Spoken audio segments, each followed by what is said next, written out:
नमस्कार, heart talk Bharat देख रहे हैं आप। मैं हूं दिवाकर विक्रम सिंह। कर्नल वीरेंद्र शाही सर, जो जाने माने सैन्य मामलों एक्सपर्ट हैं और रणनीतिक मामलों पर भी एक अच्छी पकड़ रखते हैं। पूरी दुनिया इस समय विश्व युद्ध की कगार पर खड़ी हुई है, क्योंकि विश्व युद्ध हालांकि शुरू हो चुका है रूस और यूक्रेन के युद्ध से ही, लेकिन जिस तरीके से इजरायल और ईरान संघर्षरत हैं और उसमें अमेरिका कूद पड़ा है, वो पूरी दुनिया को परेशान कर सकता है।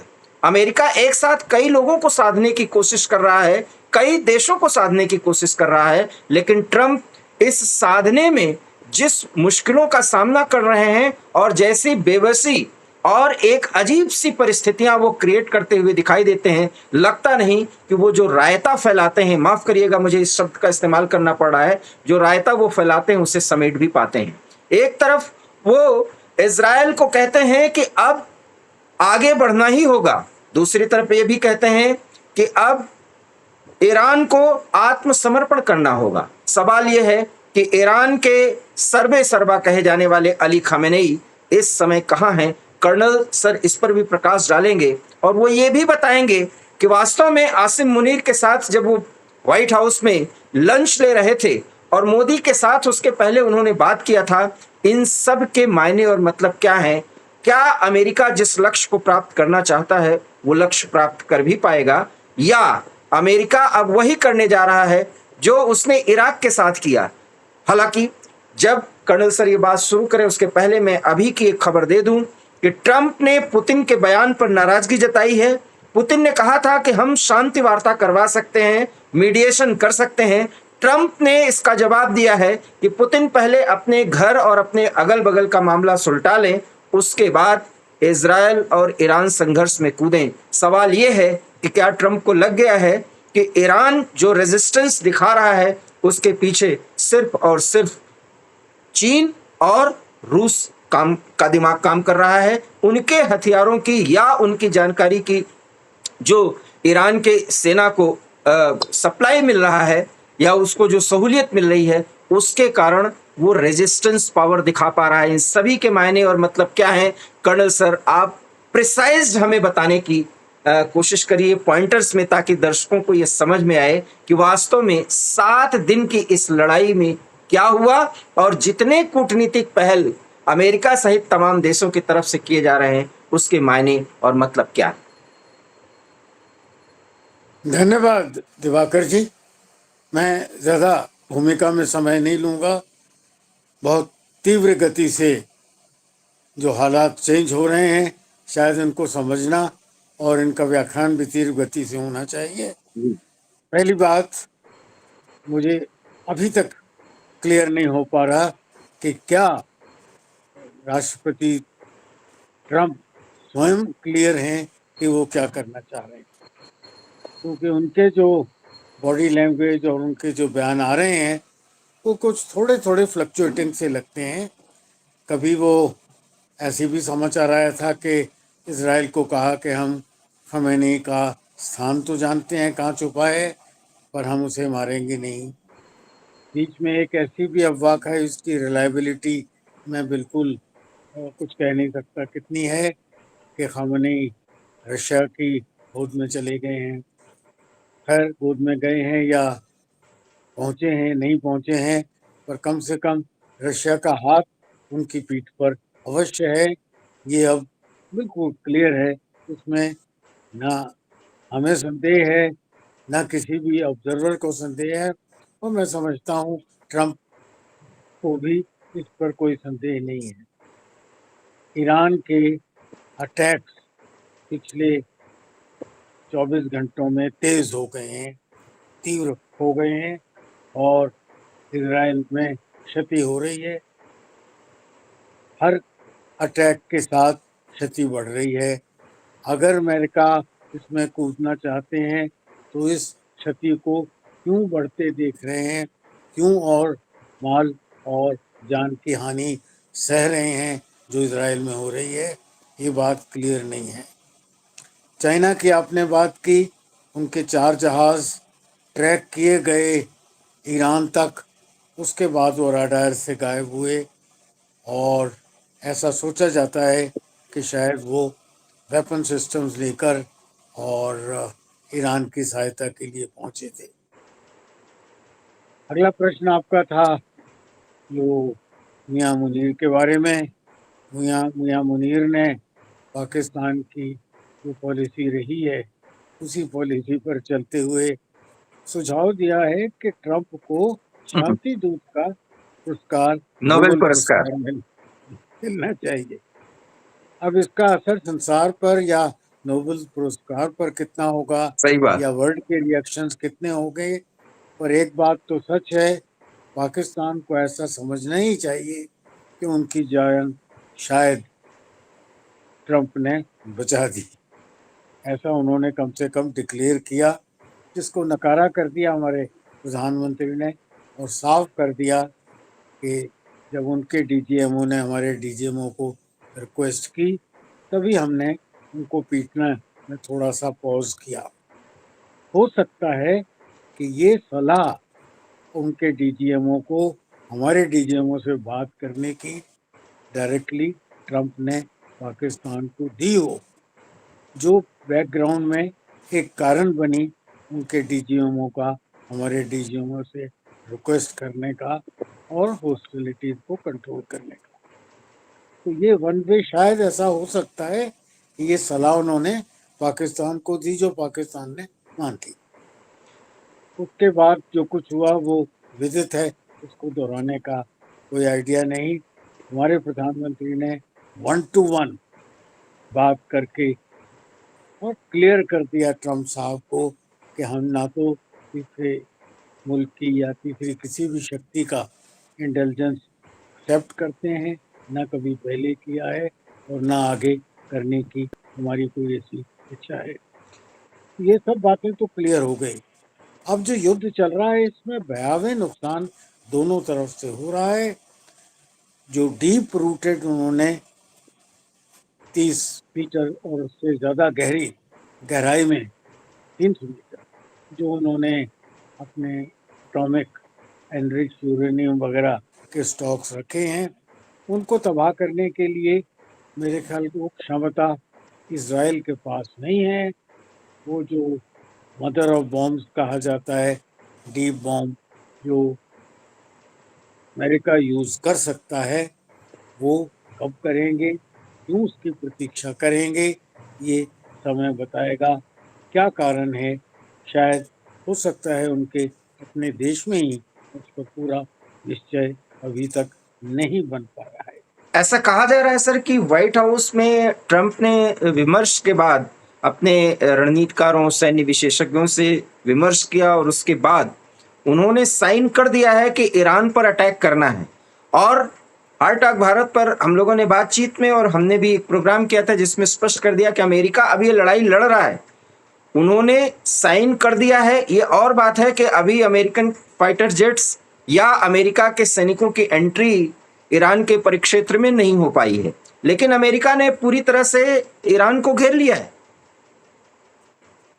इसके अलावा भी दिवाकर जी, मैं सोचता हूँ जो मियां मुनीर ने ऑफर सरेआम नोबेल का किया है, हो सकता है ये जग दिखाई के लिए एक कवर प्लान हो, क्योंकि जहाँ तक पाकिस्तान की बात है उनका कोई ऐसा सगा नहीं जिसको उन्होंने ठगा नहीं। और ये कोई बड़ी बात नहीं है कि उन्होंने अमेरिका को, जो उनका वहाँ बेस है, वहाँ से ईरान पर अटैक करने की फैसिलिटी एग्री कर ली हो।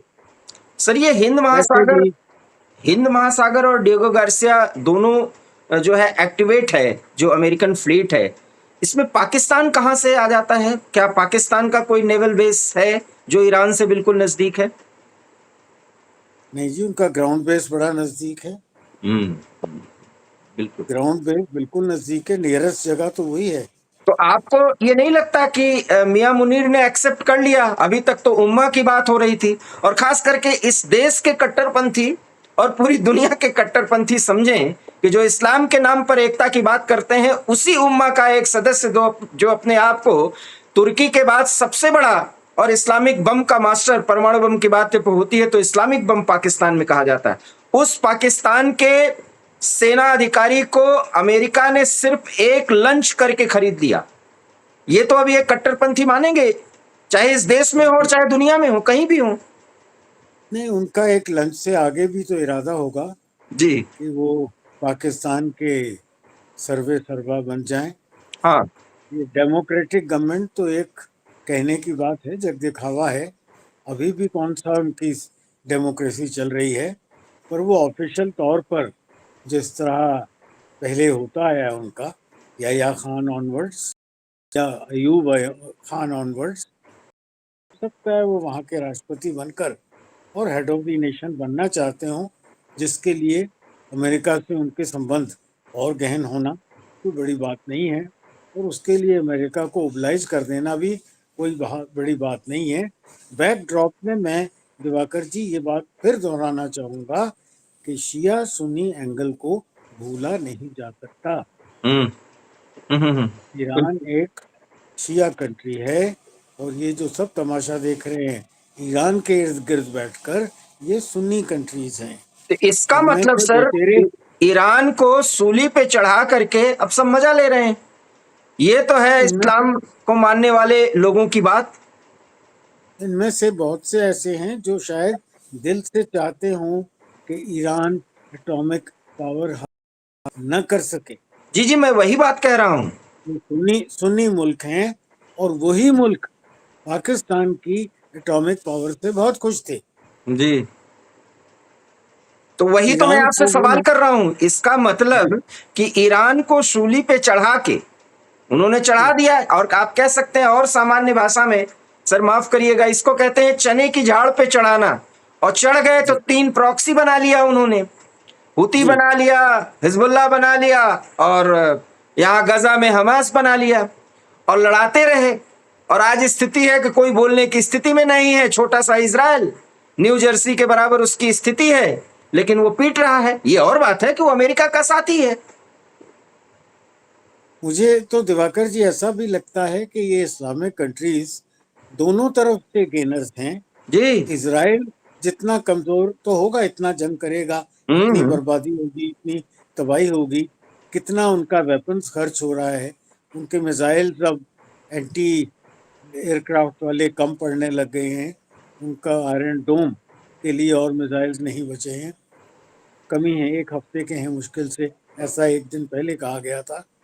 तो इसराइल का कमजोर होना भी सुन्नी मुल्कों को अच्छा लगेगा, और ईरान पर मार पड़ना और ईरान कमजोर होना भी सुन्नी मुल्कों को अच्छा लगेगा। हम्म। तो हो सकता है वो दोनों हाथों में लड्डू देखने की कोशिश कर रहे हों लेकिन और तमाशबीन बने हुए हैं। इन्हें अच्छा जरूर लग रहा है, मैंने सर आपकी बात मानी। लेकिन हाँ, ये अमेरिका की परस्ती करने के लिए तो मजबूर हैं अब। कर लेंगे। जूते चाटने की आदत है इन लोगों को। जी, मैं यही बात सुनना चाहता था सर, और यही मेरा मानना है कि स्वाभिमान की बात कहते हैं कि हम, और मैंने आपको बताया कि खमैनी अभी भी कह रहे हैं कि यह धर्म युद्ध है। और इस धर्म युद्ध की स्थिति क्या हो रही है कि खमैनी किस बिल में छिपे हुए हैं, और डोनाल्ड ट्रंप और साथ ही साथ इजराइल के प्रधानमंत्री नेतन्याहू दोनों कह रहे हैं कि कहां वो छिपे हैं ये भी हमें पता है, लेकिन अभी हम मारेंगे नहीं। ऐसे ही कुछ स्थिति बनाई जाएगी जैसे सद्दाम हुसैन की बनाई गई थी। उन्हीं के महल में कैद किया गया और उसके बाद फांसी भी दी गई, और जिसको पूरी दुनिया ने देखा। वो भी हो सकता है, और ये भी हो सकता है, जैसे ये एक रूमर से आई है कि वो रशिया में जाएं और वहाँ पर असाइलम ले लें। ये आप पहले दिन से रशिया ही कह रहे हैं असाइलम सर। रशिया असाइलम दे भी देगा, और उसके लिए एक सेफ रास्ता उसके लिए छोड़ भी सकते हैं। तो वो भी एक शक्ल बन जाती है, क्योंकि सदाम के टाइम पर जो इंटरनली भी अपोजिशन अमेरिका में हुई थी, वो कुछ ज़्यादा खुशगवार नहीं थी। तो उसको बार बार उसी सिचुएशन को रिपीट करने की जगह ऐसा भी हो सकता है कि इनको एक सेफ रूट दे दिया जाए और ये जाकर असाइलम ले लें। वैसे भी उन्होंने अपने बेटे के हवाले कर दिया है पूरा कंट्रोल। तो देखिए, आने वाले कुछ दिन ऑब्जर्व करने होंगे, और बड़ी तेज़ी से परिस्थिति में बदलाव आ रहा है, तेज़ी से ही इसका देखना और विवरण शायद हमें करना पड़े। डोनाल्ड ट्रंप ने कह भी दिया है खामेनेई गुड लक, और अगले हफ्ते मतलब आने वाला जो 7 दिन है वो उसमें अमेरिका दिखाएगा कि क्या करेगा, और इधर रूस को फटकार भी लगा दी है। तो डोनाल्ड ट्रंप तो खैर अपने अंदाज में ही उड़ रहे हैं सर। एक तरफ वो लंच कराते हैं मियां मुनीर को, और दूसरी तरफ भारत के प्रधानमंत्री को बुलाते हैं कि आप कनाडा से इधर होते हुए आइएगा। और अगर भारत के प्रधानमंत्री चले गए होते तो इस देश में जो पाकिस्तान की जुबानी कुछ राजनीतिक दल और उनके प्रमुख नेता है, पता नहीं क्या कहते, और कहेंगे तो खैर अभी भी। खैर उनके कहने की ज्यादा चर्चा अभी हम नहीं कर सकते, क्योंकि ठीक है वो विपक्ष के नेता हैं। अगर वो पाकिस्तान परस्ती दिखाएं तो वो दिखा सकते हैं, ये लोकतंत्र है, और यही स्वस्थ लोकतंत्र की पहचान है कि हम इसे भी ऑब्जर्व करना और एब्जॉर्ब करना दोनों जानते हैं। सवाल सर अब ये है, ईरान ये लड़ाई कितने दिन और लड़ सकता है? क्योंकि वो हाइफा, यरूशलेम, तेल अवीव, इसके अतिरिक्त उनके कई स्ट्रेटेजिक क्षेत्रों को निशाना बना रहा है, जिसमें क्रूज हाइपरसोनिक मिसाइल्स अभी भी वो दाग रहा है। उसकी क्षमता कितनी बची है सर? उसकी क्षमता तो ऐड हो रही है। अगर जैसे 4 जहाज अभी आए हैं चाइना से, कुछ सपोर्ट रशिया से भी और आ जाए, और इंटरनली भी कुछ मुल्क शायद साथ दे दें, नॉर्थ छुपे कोरिया, छुपे में नॉर्थ कोरिया छुपे छुपे में साथ दे दें, तो उसको एक दूसरा लंबा युद्ध खींचने में मेरे ख्याल में कोई बड़ी ऐसी दूर की बात नहीं है। सर एक लास्ट सवाल इससे बनता है, क्योंकि हम इस पर एक वीडियो इसके बाद भी हम आपसे करेंगे कुछ ही घंटों के अंतराल में, क्योंकि बहुत तेजी से घटनाक्रम बन रहे हैं। भारत को इस ऑपरेशन राइजिंग लायन से क्या सबक लेना चाहिए? मैं भारत के संदर्भ में कह रहा हूं।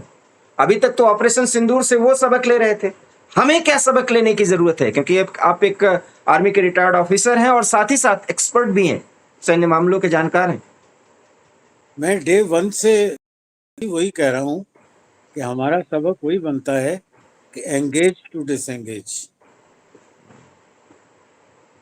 अब जो स्टेज अब आ गई है, इसमें मेरा ख्याल इजराइल का डिसएंगेजमेंट बेटर होता, और अगर जो अमेरिका को अब कह रहे हैं कि आप कूद पड़िए, ये बात शायद 3 दिन 4 दिन पहले हो जानी बेहतर रहती, और इजराइल डिसएंगेज हो जाता, ईरान का अटैक एफर्ट डिवाइड हो जाता, और जो तबाही इजराइल की कल से आज तक के बीच में हुई है शायद कम हो जाती अगर रुक नहीं जाती तो। इसलिए डिसएंगेजमेंट उतना ही ज़रूरी है किसी युद्ध का जितना एंगेजमेंट।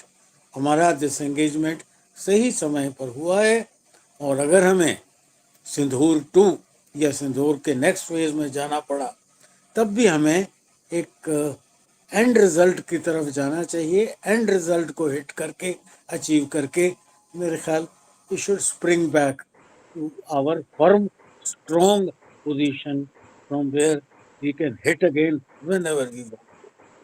सर अगले वीडियो में हम ट्रंप ने जो बराबरी की है भारत और पाकिस्तान की, एक बार फिर, और मोदी की भी तारीफ की है, मुनीर की भी तारीफ की है। भारत इसे बहुत अच्छे शब्दों में स्वीकार नहीं करेगा, अच्छे माइंडसेट से इन सारी बातों को स्वीकार नहीं करेगा। हम उसमें चर्चा करते हैं, थोड़ा डेवलपमेंट और हो जाए। लेकिन चलते चलते इतना जरूर मैं आपसे सुनना चाहूंगा सिर्फ एक वाक्य में, कि ट्रंप सब कुछ एक साथ साध लेना चाहते हैं, साध पाएंगे क्या? मेरा ख्याल आप सही कह रहे हैं Divakar ji, he is trying to put too much in his plate. So there will be थाली में, हाँ, one should open bite only according to size of his mouth। मेरा ख्याल उतना बड़ा वो निगल नहीं पाएंगे जितना उन्होंने अपनी थाली में परोस लिया है।